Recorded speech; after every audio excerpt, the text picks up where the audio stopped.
अस्सलाम वालेकुम, मैं हूं अलीना फारूक शेख।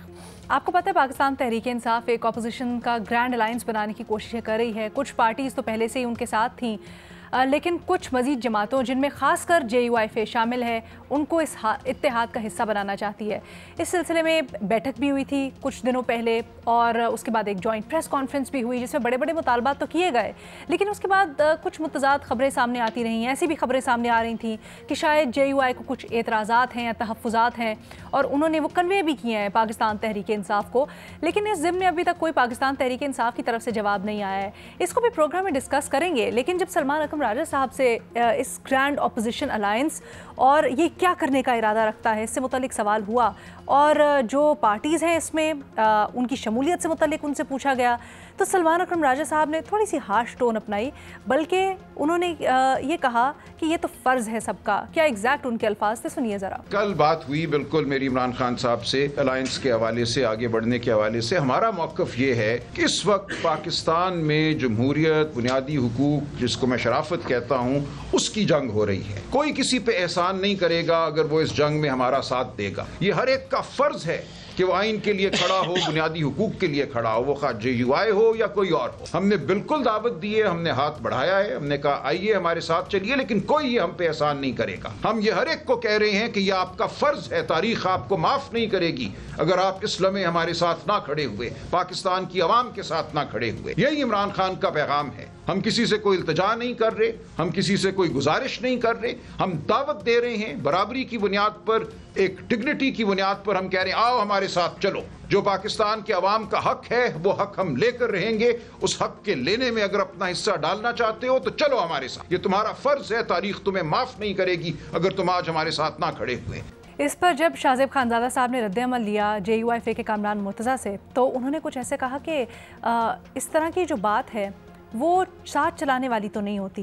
ये कहा कि ऐसी बातें आपको ज़रा तर्क करनी होती हैं और अच्छे रवैये के साथ आगे बढ़ना होता है। ये भी कहा कि इत्तेहाद के लिए अगर आप पहले से सड़कों पर आने की बात करेंगे तो ये तो डिक्टेशन हो जाएगी।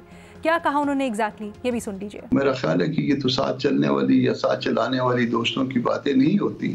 बहरहाल उनका अपना एक स्टाइल है, वो जिस तरह से मुनासिब समझे जमहूरियत के लिए, वो यकीनन उनकी खिदमत ज़्यादा होंगी हमसे, तो जिस तरह से मुनासिब समझे वो लोगों को याद दहानियाँ करवाएं। इसी के ऊपर बात करते हैं, किसका मौक़िफ़ दुरुस्त है।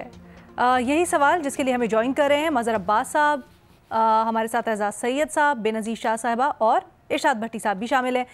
बेनज़ीर, आपकी राय सबसे पहले चाहूँगी।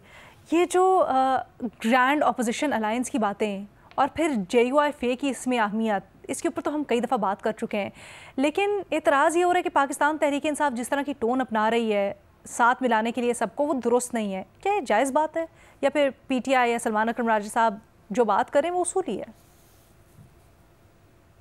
अलीना, मैं तो कामरान मुर्तज़ा साहब की बात से बिल्कुल इत्तेफाक करूंगी कि एक तरफ आप कह रहे हैं कि आए हमारे साथ बैठे, एक ग्रैंड ऑपोजिशन अलायंस बनाते हैं, और दूसरी जानब आप कह रहे हैं कि आप हम पे कोई एहसान थोड़ी कर रहे हैं आके बैठने के लिए। मुझे नहीं पता कैसे इत्तेहाद कैसे बनते हैं, कौन ही है जो इस किस्म की ऑफर लेना चाहेगा। देखिए, PTI का एक बड़ा इंटाइटल सा बिहेवियर रहा है। हमने माजी में भी देखा है कि उनको शायद कुछ आदत सी थी कि उनकी जो बात थी वो मान ली जाती थी। पिछले 2 सालों से उनके लिए ज़रा मुश्किल वक्त है और उसी किस्म का इंटाइटल बिहेवियर जो है अभी भी हम देख रहे हैं। आपने भी जैसे बताया कि कामरान मुर्तज़ा साहब ने बताया कि उन्होंने PTI को कुछ कंसर्न्स थी, उन्होंने वो भेजी जो उनके कारकुनान जो है उनकी तरफ से जो सवालात पूछे जा रहे थे और उसका अभी तक जवाब नहीं आया। तो एक जो बहुत चीज़ वाज़ेह है जिस पर हम बहुत बार बात भी कर चुके हैं कि PTI का दूसरी सियासी जमातों के साथ एक बड़ा सीरियस किस्म का ट्रस्ट डेफिसिट है, और वो जो ट्रस्ट डेफिसिट है वो PTI जो है वो कम नहीं कर पा रही, और उस ट्रस्ट डेफिसिट की बहुत बड़ी जिम्मेदारी PTI पे खुद आती है, क्योंकि उनका कोई इतना अच्छा ट्रैक रिकॉर्ड रहा नहीं है जमहूरियत के हवाले से या दूसरी सियासी जमातों को साथ लेके जाने के हवाले से। आजकल तो खैर वो बहुत रूल ऑफ लॉ की और बुनियादी हकूक की बात करते हैं, लेकिन उनका ट्रैक रिकॉर्ड जो है कोई खास उससे आपको एतमाद नहीं मिलता। तो ये जो ट्रस्ट डेफिसिट है मेरी राय में इसको कम सिर्फ इमरान खान साहब भी कर सकते हैं। ये जो कॉन्फिडेंस बिल्डिंग मेजर्स हैं ये उनकी तरफ से आने चाहिए। जैसे उस दिन शायद खाकान अब्बासी साहब भी कह रहे थे कि इमरान खान साहब को रिफॉर्म करने की जरूरत है अपने आप को, अगर वो चाहते हैं कि कोई ऑपोजिशन अलायंस बने। दूसरी चीज हम देख रहे हैं जो जिस किस्म का बयान आया है सलमान अकरम राजा साहब की तरफ से, एक लगता है कि एक फ्रस्ट्रेशन है। शायद पीटीआई चाहती है कि जल्दी जल्दी चीजें हो। एक हुकूमत से भी आजकल बातचीत नहीं है, एस्टैब्लिशमेंट के साथ भी एक डेडलॉक है, ऑपोजिशन अलायंस की भी बात जो है वो कहीं बीच में अटकी हुई है, मुलाकातें हुई हैं लेकिन अलायंस नहीं बन रहा।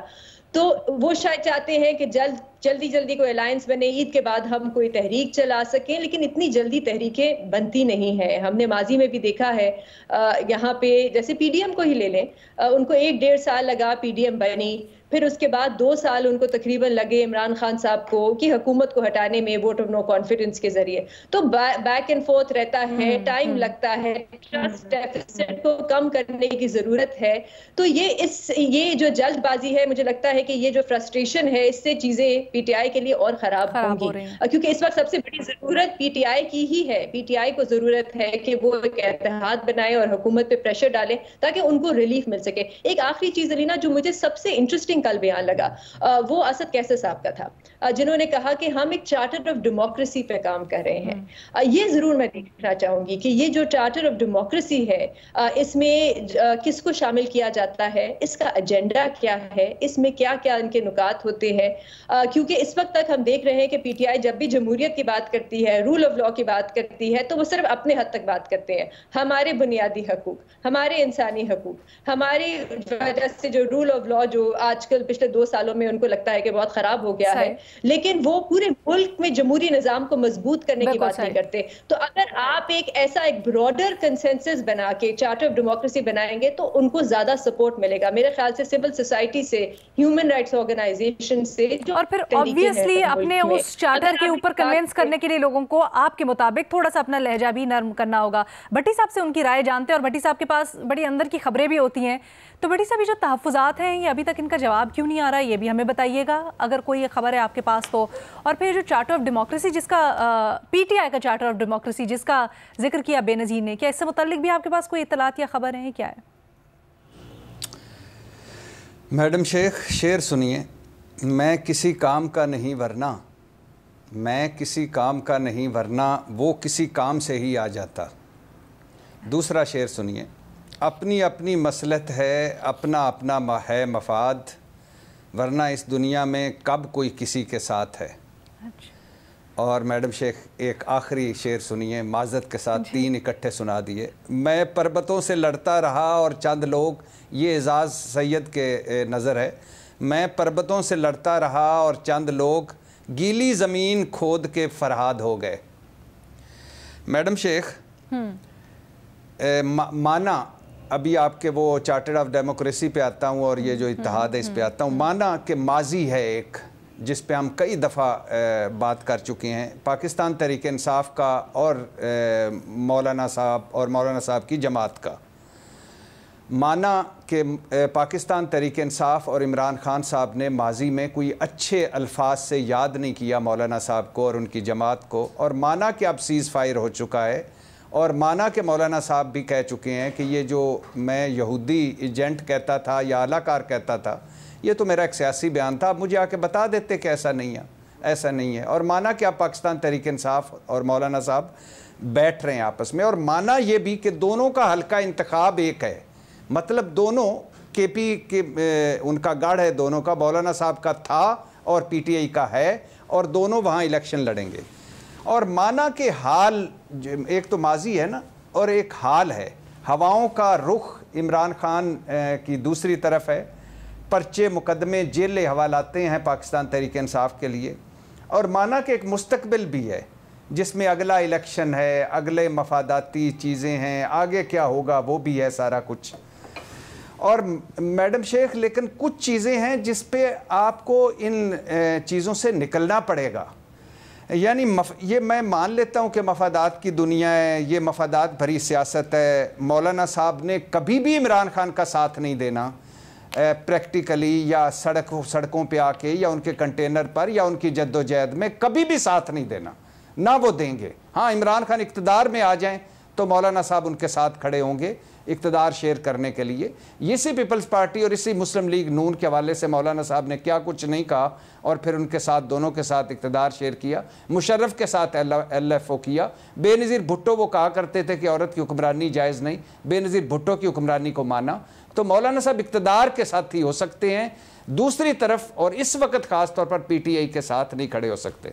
अब मुझे एक बड़ी अजीब सी बात लगी कि बेनज़ीर साहबा, वेलकम बैक बेनज़ीर साहबा, उन्होंने एक फ़िक्रा बोला कि इमरान खान को रिफॉर्म करने की ज़रूरत है, और शाहिद खाकान अब्बासी क्या कह रहे थे और मौलाना साहब क्या कह रहे थे। छोड़ दीजिए इमरान खान साहब को, वो भुगत लेंगे अपना, और भुगत रहे हैं और जेल में रह लेंगे, कोई बात नहीं, छोड़ दीजिए पाकिस्तान तहरीक इंसाफ को। क्या ये नेकी है इमरान खान पर? क्या मौलाना साहब की और शाहिद खाकान अब्बासी साहब की नेकी है इमरान खान पर इस वक्त आगे बढ़ना या कुछ काम करना? मौलाना साहब कह रहे हैं कि पाकिस्तान की तारीख के सबसे झुर्लू ज़दा इलेक्शन हुए हैं। मौलाना साहब कह रहे हैं कि असम्बलियां बेची गई हैं और ख़रीदी गई हैं। मौलाना साहब कह रहे हैं मुझे पता है किसने पैसे लिए, किसने पैसे दिए। मौलाना साहब कह रहे हैं ये जाली मैंडेट है। मौलाना साहब कह रहे हैं ये जाली असम्बलियाँ हैं। मौलाना साहब कह रहे हैं ये जाली हुकूमत है। मौलाना साहब कह रहे हैं ये जाली जमहूरियत है। मौलाना साहब कह रहे हैं ये बेबस हुकूमत है, बेख्तियार हुकूमत है। और यही तकरीबन यही कुछ शाहिद खाकान अब्बासी कह रहे हैं। तो अब मुझे बताएं इमरान खान कहां से आ गया? आप दोनों जमहूरियत का नाम नहीं लेते, शाहिद खाकान अब्बासी साहब और मौलाना साहब। तो जब जमहूरियत जाली है तो आप आगे आए, जब वोट की इज्जत कोई नहीं है आप आगे आए, जब रूल ऑफ लॉ आप समझते हैं कोई नहीं आप आगे आए। जल्दी से वाइंड अप कीजिएगा। नहीं जी मेरे दो जुमले सिर्फ, मुझे पॉइंट एस्टेब्लिश करने, 2 जुमले। तो ये सच सही कह रहे हैं, टोन उनकी सख्त हो सकती है और उनकी होनी भी चाहिए, सलमान अकरम राजा की। मैं उनसे बहुत सारी चीज़ों पे इख्तलाफ करता हूँ, लेकिन वो सही कह रहे हैं। ये कौन सा एहसान है? ठीक है, ये कौन सी नेकी है? कौन से पाँव पड़े जब आप खुद कह रहे हैं जमहूरियत जाली है, वोट की इज्जत नहीं है, 26वीं तरमीम ठीक नहीं है, पीका ठीक नहीं है, बुनियादी इंसानी हकूक नहीं है। जी जी जी जी जब आप कह रहे हैं पीका नहीं गलत है, 26वीं तरमीम गलत है, बाकी कानून साजियां गलत हैं, तो फिर इमरान खान कहां से आ गया? मुल्क अहम है, फिर तो खुद से खड़ा होना चाहिए जमातों को, खासकर अभी मौलाना इन क्वेश्चन है। तो फिर बाकी सवाल जो है वो मैं आपसे वापस आके करती हूँ। एजाज का पहले पॉइंट ऑफ व्यू के ऊपर जानते हैं। एजाज, कौन सही बात कर रहे हैं? बहुत शुक्रिया अलेना। अगर आप मंजर देखें तो ये अलायंस बन क्यों रहा है? ये अलायंस ब्रॉडली बन रहा है नए इलेक्शन के लिए कि मुल्क में मौजूदा हुकूमत को ख़त्म किया जाए और अपोजिशन एक इत्तेहाद बनाए और नए इलेक्शन हो जाए। बेसिक इसका जो मकसद और मतमा है वो ये है। लेकिन क्या ये डायरेक्शन दुरुस्त है? क्या पाकिस्तान के मसाइल का हल फौरी नए इलेक्शन है जब तक रूल्स ऑफ द गेम तय न कर लिए जाए? तो मेरे ख्याल में ऐसा नहीं है। क्या इन सारी जमातों के मिल बैठने से ही तमाम मसाइल हल होंगे? मेरा नहीं ख्याल कि इन तमाम जमातों के मिल बैठने से ही तमाम मसाइल हल होंगे। ये सारी पार्लिमानी जमातें हैं। पाकिस्तान का जो मौजूदा दौर का मसला है वो पार्लियामेंट से और इन पार्लिमानी जमातों से बड़ा मसला है। आपके 2 सूबों में अमली तौर पर जंग हो रही है। एक सूबा काफी हद तक उसके बहुत सारे ऐसे इलाके हैं जो आपके इंतजामी कंट्रोल में नहीं रहे। दूसरे सूबे में भी आप अमली तौर पर एक जंग लड़ रहे हैं। आपके दोनों सूबों में ऐसी पॉलिटिकल एंटिटीज मौजूद है जिन्होंने आपके पॉलिटिकल सिस्टम पर एतमाद करना छोड़ दिया है। और आप ये कहते हैं कि हम अपोजिशन जमातें मिल बैठेंगी। कोई ये कहता है कि हमारा किबला और काबा पार्टी ए या लीडर ए होना चाहिए, कोई कहता है कि लीडर बी या लीडर सी होना चाहिए। इन तमाम बातों से मसला हल नहीं होगा जब तक आप जितना ग्रेव मसला है, जितना ब्रॉड मसला है, उस ब्रॉड लेवल के ऊपर अपनी कंसल्टेशन को बड़ा नहीं करते। अनफॉर्चुनेटली यहां पर मसला तो बड़ा ग्रेव है। पीटीआई की अगर बात सुने तो पीटीआई कहती है बड़ा मसला ग्रेव है। मौलाना साहब की बात सुने तो इनके मुताबिक मसला ग्रेव है। बाकी जमातों का भी यही हाल है। लेकिन उसकी ग्रेविटी का जो लेवल है, क्या ये सारी जमातें मिलकर तय कर रही हैं? Answer is no. कैसे नो? देखिए, ये तमाम जमातें ये मरकज में इक़्तिदार में रही हैं, चाहे वो JUIF हो, चाहे वो PTI हो, चाहे वो कोई और जमात हो। लेकिन इस वक्त उन जमातों को भी आपके दरमियान लाना होगा जो कि मरकज में कभी इक़्तिदार में नहीं रही, लेकिन अवाम की एक बहुत बड़ी तादाद उन जमातों और उन लीडर्स के साथ मौजूद है। और मुझे नाम लेने दीजिए कि आप बलूचिस्तान से जब तक मारंग बलोच को यहां पर नहीं लाएंगे, आप खैबर पख्तूनख्वा से जब तक मंजूर पश्तीन को इस कंसल्टेटिव प्रोसेस का हिस्सा नहीं बनाएंगे, मेरा नहीं ख्याल कि आपकी सिंसियरिटी। एजाज साहब, अगर मैं गलत नहीं हूं तो PTI ने अप्रोच किया है इन सबको भी, जिसके ऊपर एक सेपरेट डिबेट है, होना चाहिए नहीं होना चाहिए, बट इस तरह की मुख्तलिफ जमातों को भी अप्रोच किया है। मेरी मालूमात के मुताबिक देखिए, मुझे अपोजिशन का जब अकट हुआ था, महमूद खान अचकज़ई साहब और शायद खाकान अब्बासी साहब ने बुलाया था, तो उन्होंने मुझे भी दावत दी थी। तो वहां पे जब मैं बात कर रहा था और यही इसी तरह की बात कर रहा था, तो मुझे बताया गया था कि राब्ता किया गया है, लेकिन बाद पे प्रोब करने पे पता चला कि उनसे राब्ता नहीं किया गया। ये बहुत बड़ी सीरियस बात है। अब आ जाते हैं, पहली बात तो ये मैं पॉइंट एस्टैब्लिश करना चाह रहा था कि ये जितनी भी इत्तेहाद बन रहा है, ये सारा सिंसियरिटी ऑफ द कॉज के पाकिस्तान को दरपेश जो मसला है उसको हल किया जाए, ये उसमें सिंसियर नहीं है। अच्छा, दूसरी एक बात अब आते हैं कि क्या सलमान अकरम राजा साहब ने बात जो बयान दिया है उसमें कितना वजन है, या कामरान मुर्तजा साहब ने। देखिए, सलमान अकरम राजा बड़े एमिनेंट लॉयर हैं, मैं बतौर वकील उनका बड़ा कदरदान हूं, लेकिन मैं ये समझता हूं कि सियासत के कारजार में अभी वो नए हैं। जब आपने आगे बढ़ना होता है तो आपको झुकना जरूर पड़ता है। बेनजीर भुट्टो को आप देखिए कि नवाज शरीफ साहब ने बेनजीर भुट्टो साहबा के साथ क्या नहीं किया था। लेकिन जब नवाज शरीफ साहब एग्जाइल में गए तो बेनजीर भुट्टो आसफ अली जरदारी के साथ सऊदी अरब गई पहले उनसे मिलने, और बाद में जब नवाज शरीफ लंदन में आए तो चार्टर ऑफ डेमोक्रेसी के लिए जो मीटिंग रखी गई जिसमें साइन होना था, वो जनाब रहमान मलिक के घर में रखी गई। और रहमान मलिक वो थे जिन्होंने मियां नवाज शरीफ के वालिद मियां शरीफ को गिरफ्तार किया था। तो एक मौका नजर आया, लगा ऐसे कि शायद अब ये चार्टर ऑफ डेमोक्रेसी साइन नहीं होगा, क्योंकि दोनों अतराफ से ऐसे मूव किए जा रहे थे। तो फिर क्या हुआ, तो नवाज शरीफ साहब भी झुके। तो मेरा ये ख्याल है कि जब आपने एक बड़ी काज को लेके जाना होगा तो आपने तमाम लोगों को साथ लेना होगा। और Ejaz, I am sorry, I have to cut you short, थोड़ा वक्त हमारे पास कम है, एक छोटी सी ब्रेक लेते हैं, फिर बाकी सबका तज्जिया तबसरा भी शामिल करेंगे। Welcome back. Grand opposition alliance की जो कोशिशें हैं उसके ऊपर तज्जिया तबसरा करें। मैं साहब, दो चीज़ें हैं। एक, भट्टी साहब का पॉइंट ये है कि क्योंकि मौलाना साहब भी यही कहते आए हैं कि ये जो हुकूमत है या जो बड़ी प्रॉब्लम है वो है मैंडेट और इलेक्शंस की शफाफियत, इसलिए कहीं PTI का इसमें ज़ाती मफाद थोड़ी है, नेचुरली उनको शामिल हो जाना चाहिए। फिर क्यों गुजारिश करे PTI? देखिए, दिलचस्प सवाल है, इसलिए कि हम हुकूमत और अपोजिशन के दरमियान इत्तेहाद की बात नहीं कर रहे या मुज़ाकरात की, हम अपोजिशन की दो जमातों के दरमियान इत्तेहाद की बात कह रहे हैं।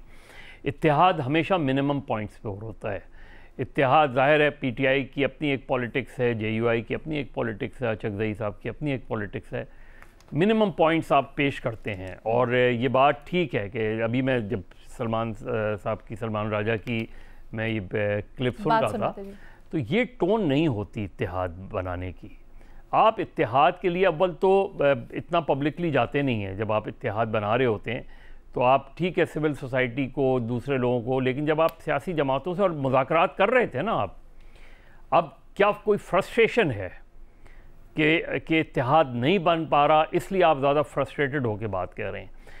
इत्तेहाद बनाने ऐसी सिचुएशन में डिफ़िकल्ट होता है। अभी एजाज़ ने ये बात की है तो कुछ भी नहीं था नवाज़ शरीफ और बेनज़ीर के दरमियान, तो कोई भी ठीक है इख्तलाफ थे, एक दूसरे के ख़िलाफ़ बयान देते थे, इससे ज़्यादा नहीं था ना। लेकिन बेगम भुट्टो और IGI की जो जमातें हैं उनके दरमियान जब हुआ, PNA की जो जमातें थी उनके दरमियान भुट्टो की फांसी के बाद जब MRD बनी थी, तो ये वो उससे ज़्यादा मुश्किल था। वो मेरा ख्याल है एजाज रहमान मलिक की तरफ इशारा कर रहे थे, क्योंकि वो आपको याद है ना जब वो बहुत बाद की बात, बड़े शरीफ साहब, हाँ मुझे पता है, वो बहुत बाद की बात है। लेकिन भुट्टो की फांसी में जिनको पीपल्स पार्टी और बेगम साहिबा और बीवी जिन पे शक करती थी, उनके साथ बैठना तो और मुश्किल था। तो आप इस वक्त जो सिचुएशन है इसमें क्या है, मैक्सिमम ये कि इमरान खान साहब ने जो JUI के मौलाना फजलुर रहमान के हवाले से बातें की हैं उस पर रिजर्वेशन है। फिर हमने मौलाना ने बहुत ज़्यादा आके PTI को यहूदी एजेंट तक करार दे दिया था, इमरान खान को क्या कुछ नहीं कहा था उन्होंने। तो जब आप इत्तेहाद पे जाते हैं तो आप अपने उन इख्तलाफात को एक साइड पे रखते हैं, ठीक है, आप मिनिमम पॉइंट्स पे आते हैं कि जी ये हम भी कहते हैं इलेक्शन गलत था, आप भी कहते हैं इलेक्शन गलत था, लिहाजा ये मैंडेट जाली है, ये असेंबली जाली है, इस पर इत्तेहाद हो सकता है, जैसे PDM का हुआ। इसी तरीके से आप भी ये समझते हैं कि आपकी टोन ज़्यादा थी, मैं भी समझता हूँ ज़्यादा, तो चलें इसको एक तरफ रखते हैं, आइन की बालादस्ती के लिए करते हैं। 3 या 4 या 5 पॉइंट्स, इससे ज़्यादा का इत्तेहाद नहीं बनता इन पॉइंट्स पर। इन पॉइंट्स पर इत्तेफाक राय में ये, और JUI का ये कि हमने जो है पिछली तारीख को हम देखेंगे, पिछली तारीख सबकी एक जैसी होती है, सही, एक ही दूसरे के खिलाफ क्या कुछ नहीं करते। तो जब आप इकट्ठा होते हैं तो उन पॉइंट्स को आप एक तरफ रखते हैं। यहाँ जो प्रॉब्लम आ रही है, PTI के लिए भी प्रॉब्लम आ रही है, JUI के लिए भी प्रॉब्लम आ रही है। मुझे ऐसा लग रहा है जैसे कुछ क़ुव्वतें इत्तेहाद बनवाना ही नहीं चाहती, कुछ क़ुव्वतें ऐसी हैं जो उस इत्तेहाद की आड़ में रुकावट हैं और वो रुकावट बरकरार रखना चाहती हैं ताकि ये अलायंस ना बन पाए। और अब तक यही हुआ है पिछले 1-1.5 साल में। PTI ने सोलो फ्लाइट करके देख ली, उन्हें अंदाज़ा हो गया कि सोलो फ्लाइट के नताइज नहीं अच्छे निकले। तो मेरा ख्याल है JUI को भी पीछे हटना पड़ेगा और PTI को भी पीछे हटना पड़ेगा, ठीक है, और जब जाके शायद इत्तेहाद हो सकता है, अदरवाइज मुश्किल लगता है। अच्छा, ऑल्सो मैं जानती हूँ कि PTI की वैसे ही थोड़ी सी सख्त टोन होती है, चाहे एक सियासतदान हो, लेकिन सलमान अकरम राजा साहब वकील हैं, क्या ये एक फैक्टर हो सकता है भट्टी साहब कि उनकी सियासी ना तजर्बाकारी इस जवाब का रीज़न बनी? ऑल्सो हम जो अभी बात कर रहे थे इससे पहले कि जो तहफ़्फ़ुज़ात हैं वो क्यों नहीं पहुँचे अभी तक, या उनका जवाब क्यों नहीं पहुँचा अभी तक JUI फ़े को, अगर इतनी जल्दी है PTI को? तो नहीं मैडम शेख, ये सलमान अकरम राजा की लहजा है, अल्फाज उनके नहीं हैं, गुफ्तगू उनकी नहीं है, ये इमरान खान साहब ने कहा है, ठीक है। और इमरान खान साहब और सलमान अकरम राजा की मुलाकात हुई, इमरान खान साहब का अपना बयान भी छपा है। इमरान खान साहब ने सलमान अकरम राजा और अपनी पार्टी को पहली मरतबा उनसे 9 लोग मिले पार्टी के इकट्ठे, यानी वकील, फैमिली भी मिली, और पहले तो उन्होंने सारों को कहा कि किसी का कोई एहसान नहीं, किसी का कोई नेकी नहीं हम पे, ये मुल्क का मामला है, कौम का मामला है। और मैडम शेख, मैं दोनों आखिरी 2 जुमले सिर्फ, मज़हर साहब ने जो बेगम भुट्टो और वो का इत्तेहाद की बात की थी, और जो एजाज़ ने बेनज़ीर भुट्टो और नवाज शरीफ की बात की थी, अब अगर इसको दूसरा एंगल, इसका दूसरा रुख देखें, ठीक है, बैठे ना साथ, बैठे ना, किसी ने कहा कि तुमने तल्ख बात की थी, किसी ने ये कहा, क्यों? क्योंकि मैं तो इन दोनों पे मुझे तो डाउट है इन दोनों इत्तेहादों पे, लेकिन चलो क्या काज क्या था, मकसद मंजिल, आज काज क्या है, मकसद मंजिल, मुल्क और कौम। आप इन चक्रों में पड़े हुए, लहजा देखें, गुफ्तगू देखें, उनका देखें, भाई पता है आपने साथ नहीं मिलना, इमरान खान के साथ या PTI के साथ कौन इस वक्त खड़ा होगा? कोई नहीं खड़ा होगा। लिहाजा ये बहाने ढूंढ रहे हैं, तहफ़्फ़ुज़ात की लिस्ट दी गई है, ये थोड़ा हमें समझाए ना, JUI फ़े को क्या तहफ़्फ़ुज़ात है, क्या लिस्ट दी गई है और जवाब क्यों नहीं आ रहा? मैडम शेख, कोई तहफ़्फ़ुज़ात नहीं है, कोई लिस्ट नहीं है, कोई कुछ नहीं है। पाकिस्तान तहरीक इंसाफ के साथ कौन खड़ा होना चाहेगा इस वक्त, या पाकिस्तान तहरीक इंसाफ के साथ या इमरान खान के साथ इस वक्त इतनी ज्यादा इस मुश्किल हालात में कोई नहीं खड़ा हो रहा? मौलाना साहब क्यों खड़ा होना चाहिए? मौलाना साहब ने वैसे प्रेस कॉन्फ्रेंस में ऐलान तो किया था। मैडम शेख, वो तो बहुत ज्यादा किए हैं, वो तो सियासत है, वो तो करते रहेंगे। अच्छा। क्यों अमली तौर पर इनके साथ आएंगे? मैंने बताया ना, माजी भी है, हाल भी है, हल्का इंतखाब भी एक है। और सर, ये जो अभी बेनज़ीर ने बात की चार्टर ऑफ डेमोक्रेसी PTI का, इससे मुतालिक आपको कुछ सुनगुन है? जी मैडम शेख, एक पेपर तैयार हो रहा है और इस पेपर में मज़े की बात है, बहुत कुछ ऐसा है कि मुझे नहीं लगता इमरान खान साहब इसको अप्रूव करेंगे।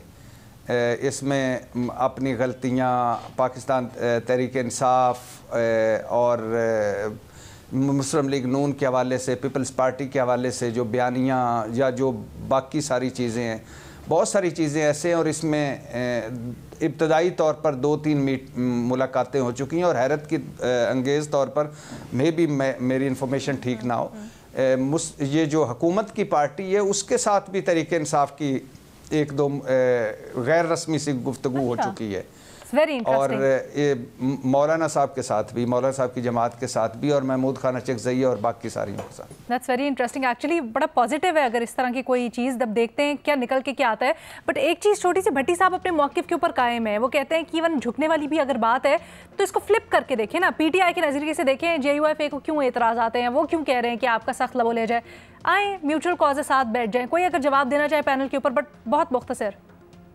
बेनज़ीर, एजाज़, मज़ साहब। देखें, ये जो भट्टी साहब बात कह रहे हैं ना, मैं फिर ये कहूँगा कि जब इत्तेहाद बनते हैं, जब इत्तेहाद बनाए जाते हैं तो आप अपने इख्तलाफात को एक साइड पर रखकर मिनिमम पॉइंट्स पर इत्तेहाद बनाते हैं। और इसलिए माजी के इत्तेहादों के मुकाबले में ये इत्तेहाद क्यों नहीं बन पा रहा, इसका जवाब ये नहीं है कि इस वक्त पीपल्स पार्टी के साथ जब गए हैं तो उस वक्त तो पीपल्स पार्टी के साथ बहुत बुरा हो रहा था, लोग फांसियां चढ़ रहे थे, कोड़े लग रहे थे। बहुत बड़ी बात कर दी है कि ये नहीं बन पा रहा। आप समझते हैं इसका ओनस PTI पे है कहीं ना कहीं? नहीं, ओनस दोनों पे। देखिए ना, सबके अपने अपने PTI का इंटरेस्ट क्या है। PTI का इंटरेस्ट ये है कि इमरान खान जेल से बाहर आए, PTI का इंटरेस्ट। लेकिन आपने पहले कहा ना कि झुकना तो ज्यादा या ज्यादा मफाद क्योंकि PTI का, तो इसलिए उनको जरा अपना, इसलिए कि PTI बड़ी जमात है। ठीक है, so let's conclude on that, क्योंकि सबने अपना अपना पीस कह दिया। भट्टी साहब की राय अलग है, हम उसको रिस्पेक्ट करते हैं, बट हमारे पैनल पर जो अक्सरियत है, बेनज़ीर, एजाज साहब और मज़ा साहब, वो समझते हैं कि पाकिस्तान तहरीक इंसाफ को अगर सबको इकट्ठा करना है, क्योंकि ज़्यादा बेनिफिट भी उनका है, तो इस मकसद के लिए उनको थोड़ा सा अपना लबो लहजा भी नरम करना पड़ेगा और उनको एफर्ट भी ज़्यादा पुट इन करनी पड़ेगी। विद दैट एक छोटी सी ब्रेक, वापस आपके सवालात के साथ आएंगे। आपके भेजे गए सवालात तजियाकारों के सामने रखते हैं। भट्टी साहब, आज पहला सवाल आपके लिए अब्दुल्ला सुहेल ने भेजा है, पूछ रहे हैं अमेरिका पाकिस्तानियों की एंट्री बंद करने वाला है, ऐसी खबरें हैं, तो इसके असरात क्या हो सकते हैं? ये कौन से वाला अमेरिका है? ट्रंप वाला, ये जो इसने शुक्रिया अदा किया हमारा, जिसके बाद हमने मेरे ख्याल से नाच के बेहाल हो गए हैं हम, वही वाला अमेरिका है? सर, ये जो नाचे हम कौन है पहले ये बताएं, हम तो नहीं नाचे, तो इस हमको मेरा मतलब है मैं अपनी बात कर रहा हूँ। मेरे शेख, आप क्यों ले रही हैं? मैं अपनी बात कर रहा हूँ, खुशी से मैं उल्टा सीधा हो रहा था कि शुक्रिया, साडा शुक्रिया अदा हो गया। तो बात ये है भाईजान, ऑन सीरियस नोट, अगर ऐसा अल्लाह ना करे ऐसा हो, अगर ऐसा हुआ तो बहुत बदकिस्मती की बात होगी कि हमने हर मौके पे अमेरिका के साथ खड़े हुए अपना मुल्क तबाह करवाया, सारा कुछ। और दूसरी बात ये है कि ज़ाहिर है इसके बुरे असरात पड़ेंगे। और तीसरी बात ये है कि अभी भी हम चाहिए कि सफारतकारी के ज़रिए अमेरिका को कोई कायल किया जाए कि मेहरबानी करें। ठीक है, बहुत शुक्रिया भट्टी साहब। अगला सवाल एजाज सैयद साहब आपके लिए, आपसे रेहाम चौधरी पूछ रही हैं कि बढ़ती दहशतगर्दी की रोकथाम के लिए क्या इकदाम करने चाहिए? बहुत शुक्रिया अलेना। इस वक्त तक पाकिस्तान की तरफ से जो दहशतगर्दी की रोकथाम के लिए ऑपरेशन ही किए जा रहे हैं, दूसरे रास्ते इख्तियार नहीं किए जा रहे।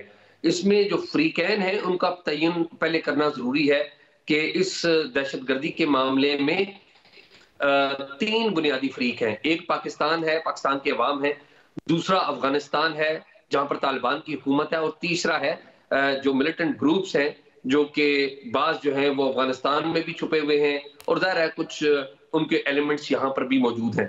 तो सबसे पहले तो ये है कि पाकिस्तान के अंदर क्या जो डायरेक्शन है उसके ऊपर कंसेंसस मौजूद है, तो अनफॉर्चुनेटली वो कंसेंसस मौजूद नहीं है।